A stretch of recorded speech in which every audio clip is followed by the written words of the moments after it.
Cassandra retorna, com vitória escrita em sua testa. Cadê o seu irmão? Não veio fazer mais apostas? Elas já foram feitas. Ele perdeu. Os portões têm seus guardiões. As almas perdidas do Caronte estão em paz. Agora me diga o que sabe sobre o bastão. Nunca prometi isso a você. Disse que ajudaria a cumprir seu destino.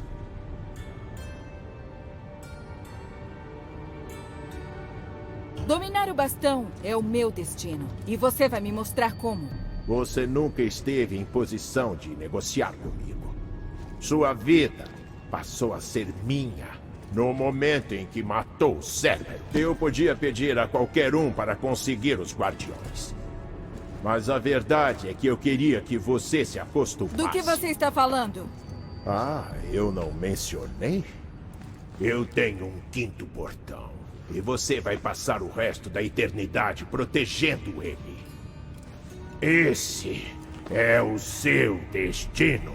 Eu não me curvei à sua esposa e não me curvarei a você. Você vai se curvar, sim.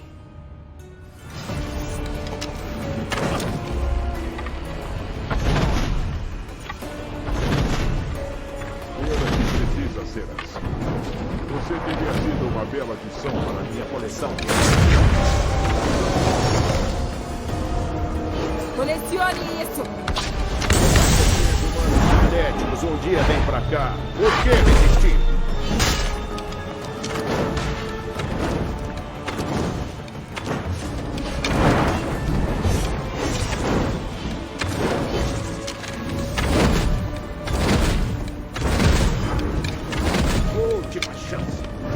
Venha comigo!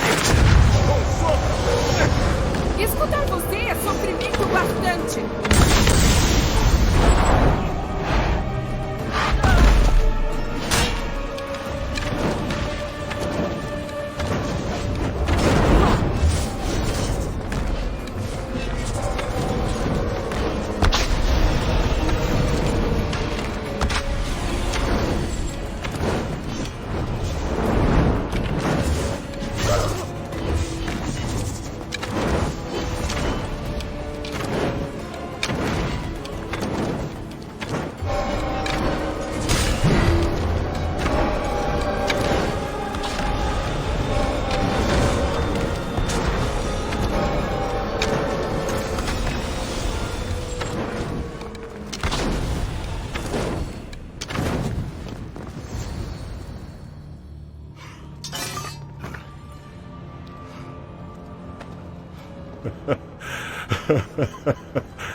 Não vejo qual é a graça.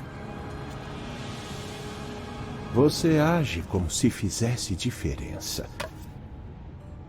Você é uma prisioneira, não importa onde vá.